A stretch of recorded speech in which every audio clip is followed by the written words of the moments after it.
Guys, MS set आणि UGC net या दोन्ही एक्झामच्या पॉईंट ऑफ व्ह्यूने आपण पाहतो कॉमर्स या सब्जेक्टसाठी पूर्णपणे MCQ सिरीज. या MCQ सिरीजमध्ये आपण कव्हर करत आहोत MS सेट एक्झाम 2017चा क्वेश्चन पेपर. यामध्ये क्वेश्चन पेपर सेकंड आपण डिस्कशन करत आहोत. याचा पार्ट नंबर फर्स्ट मी ऑलरेडी डिस्कशन केलेला आहे, हा पार्ट नंबर सेकंड आहे. तर गाईज, आजचं लेसन सुरू करण्याआधी तुम्ही चॅनलवर नवीन असाल तर प्रिव्हियस लेक्चर तुम्ही आधी पहा, नंतर हा लेक्चर पहा, कारण सर्व लेक्चर एकमेकांवर डिपेंड आहे. कारण पार्ट फर्स्टमध्ये मी टोटल 20 MCQज या क्वेश्चन पेपरचे डिस्कशन केलेले आहेत. आजच्या पार्टमध्ये आपण 21 MCQज पासून सुरू करणार आहोत. तर गाईज, सुरू करूया आजचं लेसन. तर आजचा फर्स्ट MCQज आहे म्हणजे 21 नंबरचा MCQज. Strategy is a component of, म्हणजे स्ट्रॅटेजी हा कशाचा एक कंपोनंट आहे, तर प्लॅनिंगचा कंपोनंट आहे. तुम्हाला माहीत असेल प्लॅनिंग आणि स्ट्रॅटेजी हे कुठेतरी सिमिलरच टर्म असतात आणि प्लॅनिंगचाच कंपोनंट एक स्ट्रॅटेजी आहे. म्हणजे प्लॅनिंग बेसिकली एक मोठी टर्म आहे, स्ट्रॅटेजी थोडीशी छोटी टर्म आहे, लक्षात ठेवा. ठीक आहे. नेक्स्ट,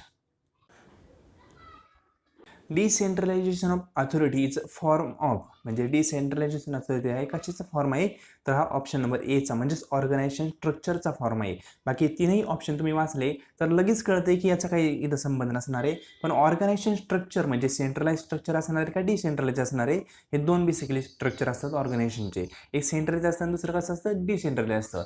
तर ऑर्गनायझेशन स्ट्रक्चर ठरत असतं की बेसिकली सेंट्रलायझेशन और डिसेंट्रलायझेशन, म्हणजेच डिसेंट्रलायझेशन ऑफ अथॉरिटी हा पण ऑर्गनायझेशन स्ट्रक्चरचाच पार्ट आहे आणि सेंट्रलायझेशन ऑफ अथॉरिटी हा देखील ऑर्गनायझेशन स्ट्रक्चरचाच पार्ट आहे. ठीक आहे, म्हणजे दोन्ही ऑर्गनायझेशन स्ट्रक्चरचाच पार्ट आहे.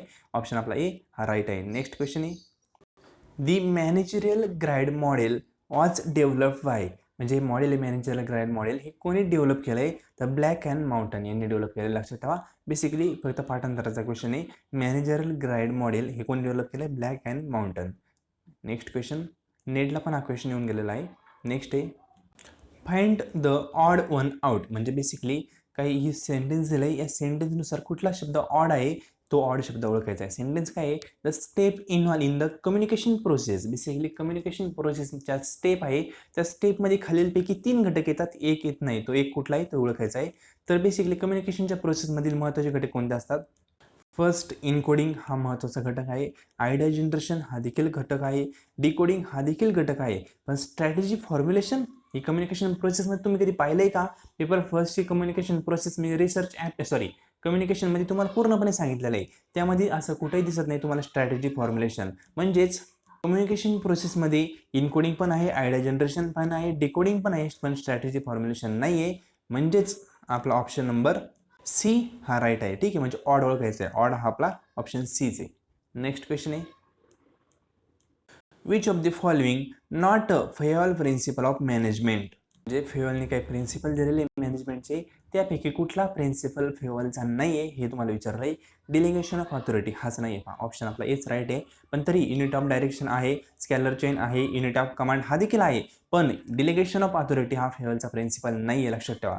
युनिटी ऑफ डायरेक्शन काय सांगतं, तर एकाच व्यक्तीकडून सगळं युनिटी म्हणजे डायरेक्शन भेटावा वर्करला. ठीक आहे. स्कॅलर चेन म्हणजे बेसिकली जे अधिकार आहे त्यामध्ये सुसंगतता किंवा साखळी असावी. ठीक आहे. आणि युनिट ऑफ कमांड म्हणजे जे आहे आदेश ते एकच वाक्यात असं, म्हणजे बेसिकली एक व्यक्ती वेगळा आदेश सांगतोय, दुसरा व्यक्ती वेगळा आदेश सांगतोय, तिसरा व्यक्ती वेगळा आदेश सांगतोय, तर सर्वांचे वेगळे आदेश वर्करला गेल्यावर वर्करनी करायचं काय हे कळणार नाही, त्यासाठी युनिट ऑफ कमांड पाहिजे. ठीक आहे. म्हणजे तीनही प्रिन्सिपल आहे, unit of direction, scalar chain आणि कमांड. पण डिलिगेशन ऑफ अथॉरिटी हा कुठलाही प्रिन्सिपल नाही फेवलचा. ठीक आहे, ऑप्शन ए आपला राईट आहे. Next question, marketing means the meeting the need of dash profitability, कोणाच्या, तर कस्टमर आहेत त्यांच्या काय करायचे नीड आपल्याला मिटवायचे आहे, कशा, प्रॉफिटेबिलिटी वेने. ठीक आहे, तर ऑप्शन आपला सी हा राईट आहे. म्हणजे मार्केटिंगचं एमच असतं बेसिकली. तुम्ही काही डिस्ट्रीब्युटर आहे त्यांच्या नीड मिटवणार आहे का, किंवा सप्लायरचे मिटवणार आहे का, गव्हर्नमेंटचे मिटवणार आहे का, नाही, कस्टमरसाठीच ते काय चालले ते मार्केटिंगमध्ये चाललेलं असतं. तर ऑप्शन आपला सीच राईट आहे. ठीक आहे. मग तुम्हाला असंही कळतं की ऑप्शन कुठले नसतील हे तुम्ही डिलीट करू शकता आणि जे आहे ते निवडू शकता. म्हणजे तर जे येत नाही, म्हणजे जे नाहीच आहेत ऑप्शन त्याला डिलीट करून टाका, जे राहील ते तुमचं आन्सर आहे, किंवा जे ॲक्युरेट माहिती 100% त्याला निवडून टाका.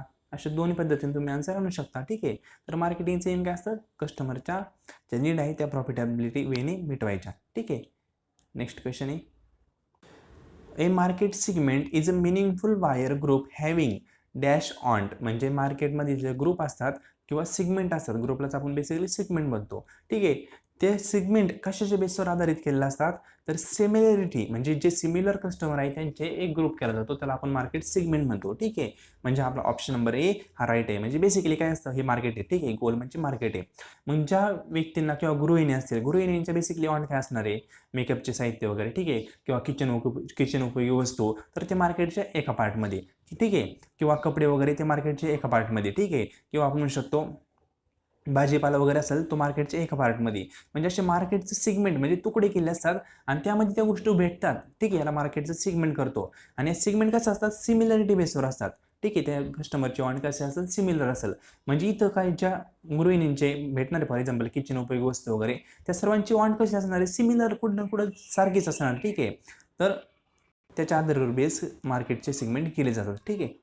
सिगमेंटिंग पण खूप महत्त्वाचा टॉपिक आहे, तो एकदा वाचून जा. नेक्स्ट आहे which of the following factor not, शब्द पहा, नॉट म्हणजे कीवर्ड असतो, not including the macro environmental factor. तर बेसिकली एक कुठला तरी मॅक्रो इन्व्हायरमेंट फॅक्टर नाही तो विचारला आहे. इकॉनॉमिक आहे, टेक्नॉलॉजी आहे, कल्चर पण आहे, पण ऑर्गनायझेशन हा कुठलाही मॅक्रो इन्व्हायरमेंट फॅक्टर नाही आहे, लक्षात ठेवा. ठीक आहे. नेक्स्ट आहे म्हणजे याचं ऑप्शन नंबर सी हे राईट आहे. ठीक आहे. बाकी इकॉनॉमिक, टेक्नॉलॉजी आणि कल्चर हे सर्व मॅक्रो इन्व्हायरमेंट फॅक्टर आहे, फक्त हा नाही आहे सी नंबरचा. The value of brand expressed in term of money is refer as, म्हणजे एखादा ब्रँड असेल, ठीक आहे, त्या ब्रँडची व्हॅल्यू आपण कशामध्ये, पैशाच्या स्वरूपात एक्सप्रेस करतो. म्हणजे फॉर एक्झाम्पल आयफोन असेल, आयफोन हा ब्रँड आहे का, तर त्याचे फोनची किमती 50,000, 60,000, 1,00,000, 2,00,000 अशा किमती आहेत, म्हणून आपण त्याला म्हणतो ब्रँड आहे, त्याची किमती खूप महाग आहे. ठीक आहे. तर त्या ब्रँडची व्हॅल्यू आपण कशाच्या टर्ममध्ये एक्सप्रेस करतो, पैशाच्या स्वरूपात. तर त्याला आपण काय म्हणू शकतो, तर त्याला म्हणू शकतो आपण ब्रँड इक्विटी. त्या ब्रँडची बेसिकली किंमत किती आहे, इक्विटी काय. ठीक आहे. त्याच्या बेसिसवर एक मिनिट ब्रँडची व्हॅल्यू ठरवत असतो. आपला ऑप्शन नंबर ए हा राईट आहे 29 नंबरच्या क्वेश्चनचा. नेक्स्ट क्वेश्चन आहे 30 नंबरचा question. Which of the following factor not विचारलंय external factor influencing the pricing decision. म्हणजे अनेक फॅक्टर असतात, एक्सटर्नल असतात, काही इंटरनल असतात, ते प्राइसवर कुठेतरी इम्पॅक्ट पडतात. ठीक आहे. इन्फ्लुएन्स करतात म्हणजे कुठेतरी प्रभाव पडतात. तर त्याच्यातले विचारले तुम्हाला कुठला हा एक्सटर्नल फॅक्टर नाही जो प्राइसवर इम्पॅक्ट पाडतोय.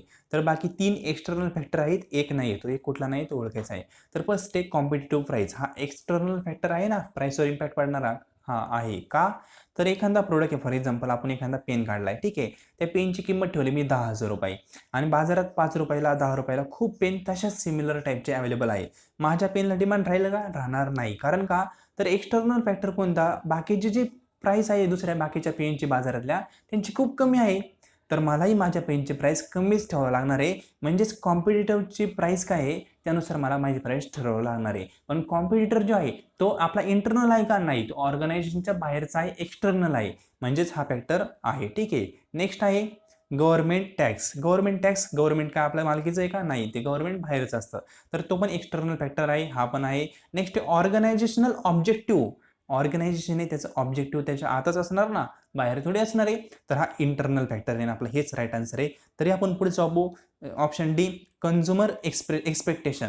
कन्झ्युमर आपले आहेत का स्वतःचे, नाही, बाहेरचे पब्लिकचे कन्झ्युमर आहेत, त्यांचं एक्सपेक्टेशन काय असणार आहे आपल्याला माहीत नाही, किंवा त्यांच्या एक्सपेक्टेशननुसार आपल्याला प्राइस देणं गरजेचं आहे. म्हणजे फॉर एक्झाम्पल एखादा तुम्हाला आता सांगितलं पेन काढलाय, त्या पेनची किंमत ठेवली मी 10,000 रुपये, तर कन्झ्युमर कोणी एक्सपेक्ट करेन का याची किंमत 10,000 असेल, नाही, कन्झ्युमर काय म्हणेल 5,000 रुपयाला पेन असू शकतो. म्हणजे त्यांची एक्सपेक्टेशन किती, 5,000 रुपयाची, पण आपण 10,000 रुपये किंमत ठेवल्यावर त्याला मागणी येणार नाही. म्हणजे कन्झ्युमरचं एक्सपेक्टेशन काय आहे प्रोडक्ट संदर्भात ते देखील विचारात घ्यावं लागतं, आणि तो पण एक्सटर्नल फॅक्टर आहे. तर कॉम्पिटिटिव्ह प्राइस किंवा गव्हर्नमेंट टॅक्स किंवा कन्झ्युमर एक्सपेक्टेशन हे सर्व एक्सटर्नल फॅक्टर आहे.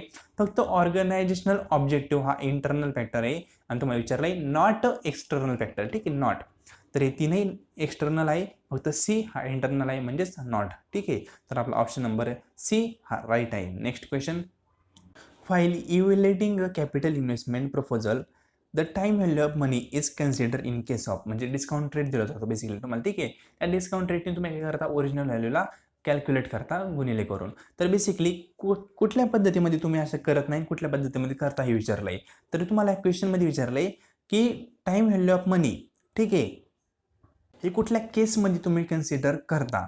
तर डिस्काउंटेड कॅश फ्लो मेथडमध्ये आपण कन्सिडर करतो, बाकी पेबॅकमध्ये पण करीत नाही, ॲव्हरेज रेट ऑफ रिटर्नमध्ये पण करत नाही, ऑल ऑफ द तो कंटेक्सच्या बाहेरचं आहे. पण डिस्काउंटिंग रेट ऑफ रिटर्न असतं किंवा डिस्काउंटिंग कॅश फ्लो असतो, यामध्ये आपण काय करतो, जे फ्युचरची व्हॅल्यू असते त्याने आपण आपल्या व्हॅल्यूला आत्ताच डिस्काउंट करून घेतो. ठीक आहे, म्हणजे बेसिकली कॅल्क्युलेट करून घेतो आणि त्यानंतर आपण फायनल उत्तर काढतो. तसं पेबॅकमध्ये ज्या अमाऊंट दिल्यात त्या ॲज इट इज घेतो किंवा ॲव्हरेज रेट ऑफ रिटर्न म्हणजे ARRमध्ये पण आपण ज्या अमाऊंट दिल्यात एक्झाम्पलमध्ये त्या ॲज इट इज घेतो.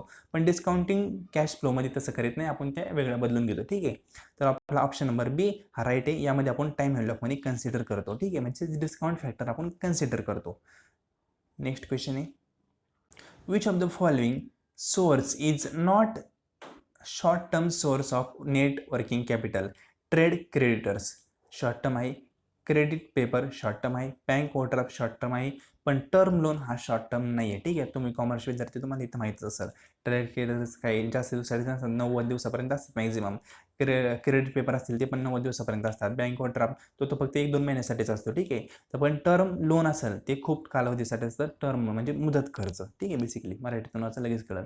मुदत कर्ज हे लॉंग टर्मसाठी असतं आणि विचारलं आहे नॉट शॉर्ट टर्म, तर ती नाही शॉर्ट टर्म आहे, पण हा नाही आहे. म्हणजे ऑप्शन आपला डी हा राईट आहे. नेक्स्ट क्वेश्चन आहे, दी MM hypothesis is based on the following assumption. म्हणजे मोदिग्लिनिन मिलन यांचं हे हायपोथिसिस आहे. त्यामध्ये अनेक अझम्पशन दिलेले आहेत. बेसिकली 3-4 अझम्पशन खूप महत्त्वाचे एकदा वाचून जा. त्यामधील कुठलं अझम्पशन हे MM हायपोथिसिसचं आहे? तर existence of perfect capital market हे त्यांचं अझम्पशन आहे. म्हणजे आपला ऑप्शन नंबर सी हा राईट आहे. ठीक आहे, बाकी टॅक्स एक्झिस्ट नसतो तिथे. नंतर बाकी कोणतेच ऑप्शन आउट ऑफ द कंटेक्स्टच आहेत, फक्त एकच हे existence of perfect capital market हे MM हायपोथिसिस आहे. ठीक आहे, नेक्स्ट क्वेश्चन आहे, the project cost of capital is the minimum rate of return on the fund committed by to project. एक मिनिट. ठीक आहे, पुन्हा क्वेश्चन असतो, the project cost of capital is a minimum rate of return on the fund committed to project. म्हणजे आपण काय करतो, प्रोजेक्टची काय म्हणजे कॉस्ट ऑफ कॅपिटल किती लागणार आहे प्रोजेक्ट मार्फत काढतो. तर हे काय असतं, मिनिमम कॉस्ट. ठीक आहे, मिनिमम रिटर्न आपल्याला किती भेटायला हवा हे आपण पाहत आहोत, तो मिनिमम. ठीक आहे, तर ऑप्शन नंबर आपला बी हा राईट आहे. मॅक्झिमम पाहत नाही, मिनिमम पाहत असतो, लक्षात ठेवा. नेक्स्ट क्वेश्चन आहे, the term capital structure refer to the proportionate relation between. जर कॅपिटल स्ट्रक्चर तुम्ही पाहिलं असेल त्यामध्ये 2 जणांचे रिलेशन बेसिकली पाहायला भेटते. ठीक आहे, तर त्यामध्ये कोणाची डेब्ट आणि इक्विटी, म्हणजे डेब्ट किती असायला हवं, इक्विटी किती असायला हवं, हे कॅपिटल स्ट्रक्चरमध्ये आपण ठरवतो. म्हणजे आपला ऑप्शन नंबर सी हा राईट आहे. तर आज आपण टोटल 35 क्वेश्चनपर्यंत पाहिले, राहिले आपले 50 क्वेश्चनपर्यंत, म्हणजेच उर्वरित आपले 15 क्वेश्चन बाकी आहेत. हे 15 क्वेश्चन आपण पार्ट थर्डमध्ये कंप्लीट करू. त्यानंतर 2017चाच क्वेश्चन पेपर आपण थर्ड पाहू. म्हणजे तुम्हाला माहीत असेल 2017पर्यंत क्वेश्चन पेपर थर्ड आणि सेकंड असे 2 होते कॉमर्सचे. तर आपण क्वेश्चन पेपर सेकंड पाहतो. यामध्ये टोटल 50 क्वेश्चन आहे, 35पर्यंत कव्हर झालेत. उरलेत 15 क्वेश्चन. हे 15 क्वेश्चन आपण नेक्स्ट पार्टमध्ये पाहणार आहे आणि त्यानंतर थर्ड पेपरमध्ये 75 क्वेश्चन आहे कॉमर्सचेच, ते आपण कव्हर करायला सुरू करणार आहे. तर गाईज लेक्चर असं वाटलं कमेंट बॉक्समध्ये कमेंट करायला विसरू नका. Thank you so much.